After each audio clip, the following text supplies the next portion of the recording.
Hey, you guys, my fellow children of the 80s, and all of you pop culture archaeologists out there. Welcome back to my channel. My name is Natalie, and this is my so-called Gen X life. Today's video is all about movies from the 1980s that deserve more YouTube reactions. That's right, 30 hidden treasures buried beneath VHS tapes of Top Gun and Back to the Future. Because why settle for watching The Breakfast Club for the 500th time when you could be watching, I don't know, Teen Witch? I've done this once before in one of my very first videos that I ever made, but today we're going to do it again, diving into 30 more of these neglected masterpieces. Movies so delightfully weird, heartfelt, hilarious, or downright bonkers, you'll wonder why they aren't already fueling 1,000 YouTube reactions. Seriously, it's like the 1980s decided, let's make everything consequences be damned, and for that, we thank them. Okay, let's do this. Before we get started, I wanted to tell you guys about 80stees.com. It's this super cool website for pop culture nerds like myself because they sell t-shirts from 70s, 80s, and 90s movies and television shows. I just dropped some cash on a few shirts myself so I can wear them in upcoming videos and live streams, and I love the shirts so much that I contacted the company and asked to team up with them so I can get you guys a sweet deal. So click the link below in the description to get 30% off your entire order. Or you can enter the code GENXLIFE at checkout to get that 30% off. So please check out 80stees.com. So I'm going to start off with an honorable mention for my brother. This was one of his favorite movies as a kid growing up, and I had to mention it. It's Ernest Goes to Camp from 1987, and it followed the bumbling Ernest P. Worrell, played by Jim Varney. This was the first movie in all of the Ernest movies, and I know they got progressively dumber as the series went along, but this very first one, Ernest Goes to Camp, I think it's pretty great. He's put in charge of a group of misfit kids at a rundown summer camp, and he battles an evil corporation who's trying to take over the land that the camp is on. It's like a classic underdog story with a lot of silliness. If you haven't watched it yet, you're missing out on a sweet 80s kids movie that's a whole lot of awkward fun. So grab some popcorn and get ready for the weirdest summer camp that you've ever seen. It's a good one. Ernest Goes to Camp.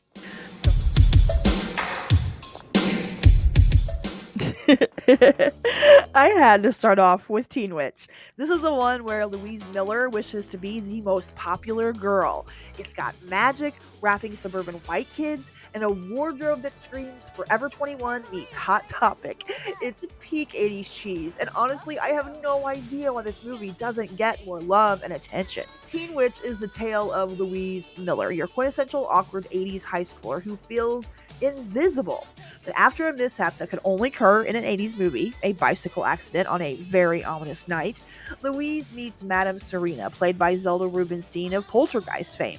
Serena tells Louise that she isn't just a dweeby teen, instead, she's a reincarnated witch with powers that activate on her upcoming 16th birthday. Naturally, Louise's first reaction is, "Really? I've been rocking this perm with magical potential this whole time?" Cue the makeover montage, because no 80s movie is complete without one.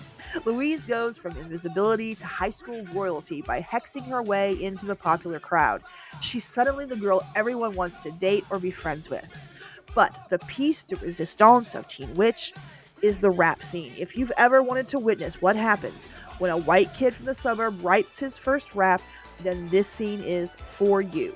Louise's best friend Polly challenges a group of breakdancing guys in a battle of rhymes so cringy it deserves a place in the Smithsonian. When I snap my fingers, everybody says sure, I'm hot, and you're not. But if you want to hang with me, I'll give it one shot, top that. Supersonic, idiotic, disconnected, not respected. Who would ever really want to go and top that? Such a waste, a pretty face, but hanging in your nose space. I wish that you would take a look and really stop that, top that. Well, stop that. I don't really give a about trying to top that, stop that.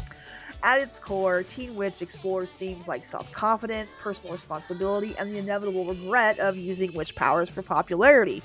Louise learns that bending the universe to make people like you isn't all it's cracked up to be. I mean, who could have guessed magic doesn't fix everything? Teen Witch is 96 minutes of campy, feel-good nostalgia wrapped in pastel-colored sequins. It's ridiculous, it's dated in that fantastic 80s kind of way, and that's what makes it a glorious train wreck that you have to experience at least once. Oh crap, I just realized I cannot end this segment without mentioning that Louise was played by Robin Lively, Blake Lively's Gen X big sister. Oh, I would have been absolutely roasted in the comments if I had forgotten that one. Whew, that was close.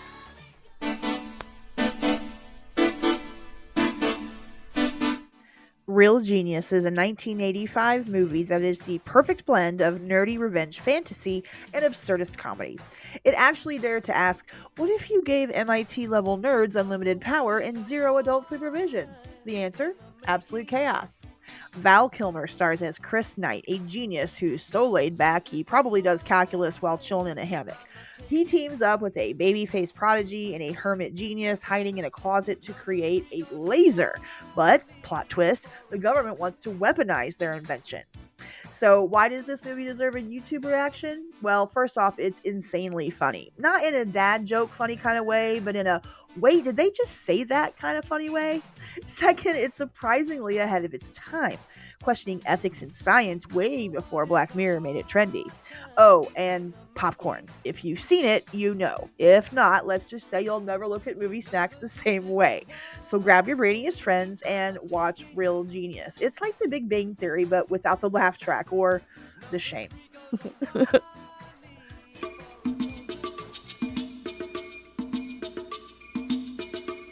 Summer Rental is a classic comedy from 1985 starring John Candy, the lovable giant who made accidentally ruining a family vacation an Olympic-level art form. The plot is simple. An overworked air traffic controller named Jack Chester takes his family on a beach vacation to recharge. But it does not go well. There is a twist though. Beneath the slapstick chaos lies a surprisingly heartwarming tale about family, resilience, and the fact that sometimes, life is just one big pie in the face. Why you should watch it? First thing is John Candy. He delivers the charm and the belly laughs in equal measure. And I mean, gosh, he's a legend, right? And second, it's a nostalgic time capsule of 1980s beach life, short shorts, bad tans, and all. So grab your sunscreen, settle in, because Summer Rental is proof that even a disastrous vacation can be a laugh out loud adventure. Just maybe avoid boating challenges if your skills are that of Jack Chester's. It can be a little rough. All of me. Why not take all of me? All of Me is a comedy from 1984 that proves two minds are better than one, especially when one of them is Steve Martin's. So the premise of this one is pretty bonkers. Martin plays Roger, a down-on-his-luck lawyer who gets body-jacked by the soul of a dying millionaire, who's played by Lily Tomlin. But she doesn't take all of him, just half. It's kind of like Freaky Friday meets Tango and Cash, but with more existential crisis and fewer explosions. But honestly, this movie is pure comedy gold for two very obvious reasons. First, there's Steve Martin's physical comedy. I mean, watching him wrestle with his own limbs is like seeing a slapstick symphony. Every twitch and stumble is a comedic and physical acting masterclass. And watching Martin argue with himself is like seeing your group chat come to life. And then reason number two, of course, is Lily Tomlin. I mean, she's not just this disembodied voice. She's a whole vibe in this movie. Her snark and chemistry with Martin elevate it from goofy to genius. All of Me is a reminder that when life gets weird, sometimes the best thing to do is laugh and maybe try to walk without falling all over yourself. Because, I mean, seriously, if you're not watching Steve Martin flail around in a 1984 movie, are you even living? The Mosquito Coast is a hidden gem from 1986 that stars Harrison Ford in his grumpy dad era. It's a movie that screams, what if your dad was a genius, but also kind of nuts? Spoiler alert, it does not go well, just like with John Candy and Summer Rental. But this one's more like Survivor meets Breaking Bad, but with a little bit of 80s grit involved. So Ford, who was fresh off his hero run in Star Wars and Indiana Jones, flips the script in the Mosquito Coast. He's not charming, he's not dashing. This time he plays inventor Ali Fox, who drags his family into the jungle because he's done with modern society. And by done, I mean hello slow burn madness and questionable life choices. Because nothing says family vacation like building an ice factory in a remote jungle while slowly unraveling into a sweaty ball of hubris. But here's why you should watch it and why I think reactors should react. First, it's Harrison Ford in a role you've never seen, gritty, flawed, and terrifyingly relatable. And second, River Phoenix plays his son, and he's heart-wrenchingly good. It just hurts my soul that we lost him so young. So anyways, check out The Mosquito Coast. It's the ultimate cautionary tale about too much confidence and too little bug spray. Watch it, thank me later.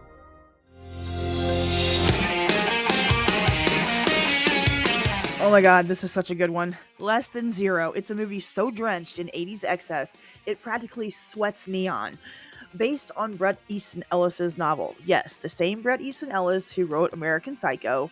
Less Than Zero is the story of Clay, your classic rich kid back from college, who discovers his ex-girlfriend and best friend have gone full soap opera on him. This movie can be summed up as drugs, betrayal, and Robert Downey Jr. stealing every scene. 20 years before he was Iron Man, RDJ played Julian, a guy who's fallen so hard from his privileged perch that he makes rock bottom look like a luxurious penthouse. It's like a cautionary tale for anyone thinking cocaine is just the fun party drug. It's not. Less Than Zero is basically a time capsule of the 80s, yachts, shoulder pads, and all. RDJ gives a gut-wrenching performance about addiction that is so raw, you'll swear he's auditioning for an Oscar and wondering why he didn't get one. I must also mention the soundtrack, Hello the Bangles, because the music alone makes this movie worth the watch. But the real draw here is the 80s excess. So whether you're here for the drama, the fashion, or just to feel better about your life choices, Less Than Zero is the perfect 80s fix.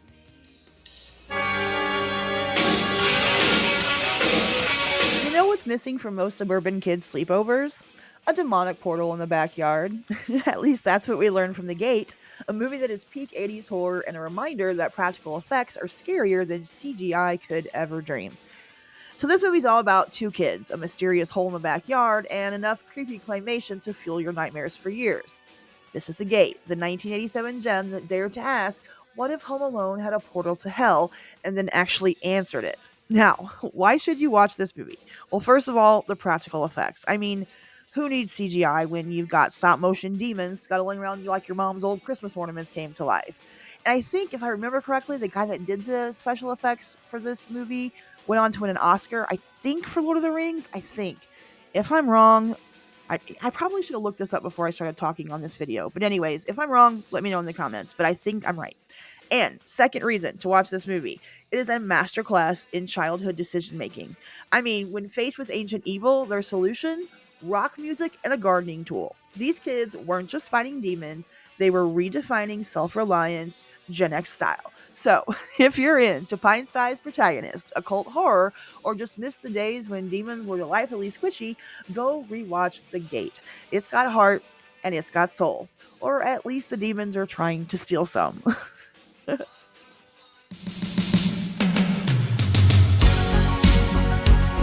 I firmly believe that one of the most delightfully absurd comedies of the 80s is Mannequin.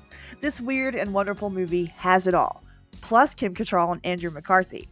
Mannequin is the story of a struggling artist, played by McCarthy, who falls in love with, wait for it, a mannequin. But this isn't just any department store dummy. When the store is closed, she turns into Kim Cattrall. And honestly, and I speak from experience, that's one of the only ways that retail ever could really be exciting. Now, why should reactors react to this masterpiece of plastic romance? Well, it's a cultural artifact from a simpler time, when a man dating a mannequin didn't seem creepy, just quirky. Second, Hollywood royalty Kim Cattrall is peak enchanting, somehow making women possessed by an ancient Egyptian spirit sound like an Oscar category.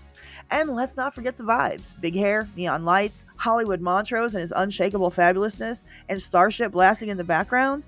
Mannequin is a time capsule of pure 80s magic. It's campy, chaotic, and utterly irresistible.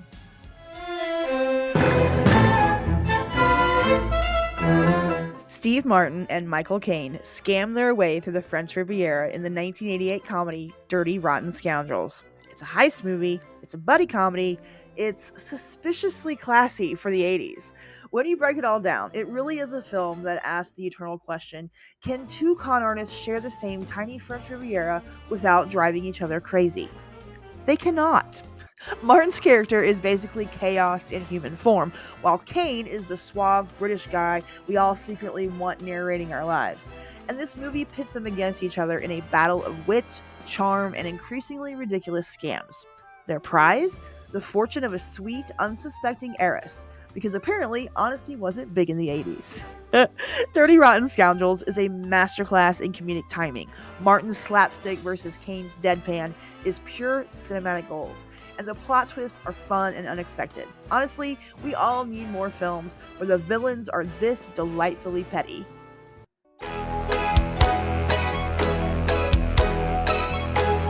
Loverboy is a 1989 comedy starring Patrick Dempsey.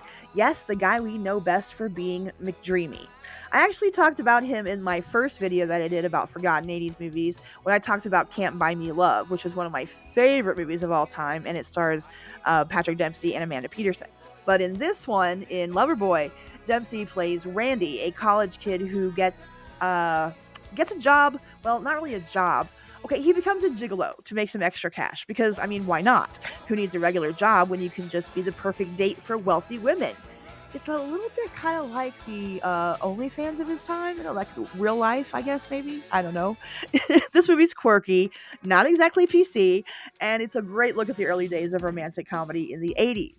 Loverboy is really underrated. It offers a refreshingly absurd take on the rom-com genre. Plus, it's got that 80s charm that you just can't resist with the fashion, the music, and of course, Patrick Dempsey trying to figure out how to keep his clothes on while making the rent. So if you're into weirdly charming comedies that have aged like fine wine, or maybe a really strange wine, then definitely give Loverboy a shot. This is a good one.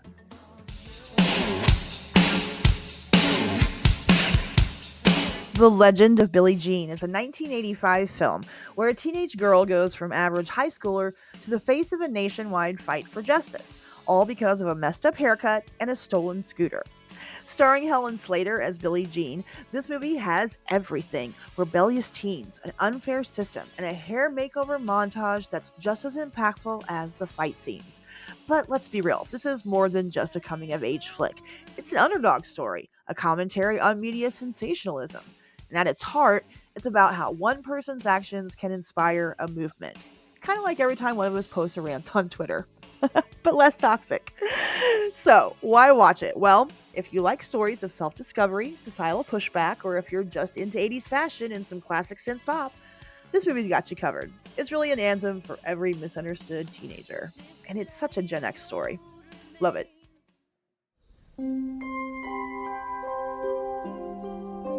The Boy Who Could Fly is an underrated gem from the 80s that didn't get nearly as much love as it deserved back then or now. It's a story about a boy who might actually fly and a grieving girl learning to heal. It's sweet, emotional, and full of that Ernest 80s charm. Now, if you've never heard of this movie, here's a quick rundown. The Boy Who Could Fly is about a teenager named Millie who moves into a new neighborhood and becomes friends with a boy named Eric, who can fly. Yeah, just like that. Think E.T., but with more awkward teenage angst and less intergalactic phone calls. Eric, who's a bit of an outsider due to his unconventional abilities, just might be the key to helping Millie find herself.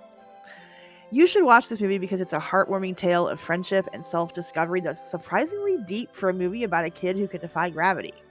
It's got that perfect 80s vibe where things are both magical and awkwardly relatable. So if you need a break from all the big budget blockbusters and want something that feels like a warm hug from your childhood, this is the movie for you. I promise. Your inner 80s kid will thank you.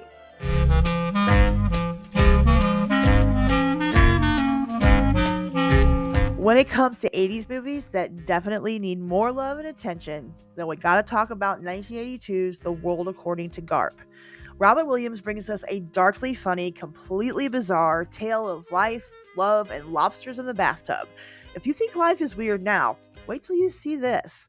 Based on the John Irving novel, Williams plays T.S. Garp, the son of a feminist icon who, by the way, gave birth to him while she was a wrestler. Yeah, because why not add that to your emotional baggage? But here's the thing. The World According to Garp is not just another quirky Robin Williams comedy. It's a darkly funny, emotionally raw exploration of life, love, and loss. It's like if Forrest Gump had an existential crisis and dealt with death and tragedy in a much more brutal way. So, not quite your Sunday afternoon feel-good flick.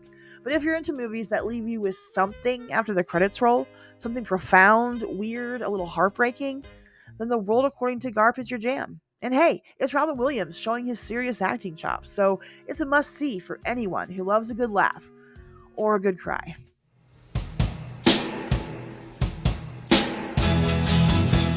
For Keeps is a 1988 teen comedy drama that, for some bizarre reason, didn't get the love it deserved. Star Molly Ringwald, this film follows a high school senior who gets pregnant. It's heartfelt, it's awkward, and it's so 80s it practically comes with a shoulder pad tutorial. But this isn't just a teenage pregnancy story. No, no, no. For Keeps goes deep into the pressures of young adulthood, as Ringwald's character navigates everything from her plans for college to the pressure of raising a child in the midst of a rocky relationship. Real light, easy watching, right? But here's the thing. For Keeps manages to be funny, heartwarming, and downright real in a way other teen dramas of the time really weren't. It's not just about getting pregnant, it's about the choices that follow. There's no sugarcoating it, no Hollywood fluff. Just two teenagers forced to grow up fast. And honestly, it's a vibe we don't see enough in movies at all, much less 80s movies. So if you're into deep dives into young adulthood or just love Molly Ringwald and anything, check it out. It's like 16 Candles, but with more responsibility.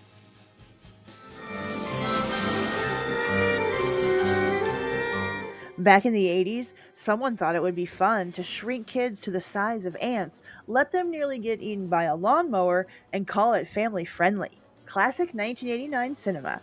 But it totally works, because whoever it was that came up with this idea made the spectacular choice to cast Rick Moranis in the leading role. Moranis plays the well-meaning but wildly incompetent inventor Wayne Zelinsky, who somehow turns his kids and their neighbors into the tiniest humans imaginable. I'm talking tiny, like I can see your pores, but also please don't step on me tiny. Meanwhile, the kids have to survive a backyard jungle of hazards, including garden tools, a hungry ant, and their own ridiculous bad luck. This movie is pure 80s nostalgia wrapped in a gooey, action-packed sci-fi bow. It's also a surprisingly deep commentary on how we often underestimate the power of our everyday surroundings. I'm not sure how a Disney classic like this, which was a box office hit, has gotten lost in pop culture, but it's definitely worth the watch. Gotta bring it back. Ooh, this might be a good one to reboot or redo. What is it called? Reboot, remake. Something. I'm getting old. I can't remember my words. So old. I think I forgot to say the name of this movie. Honey, I Shrunk the Kids from 1989. There. Whew. I need to take a break. I'm gonna be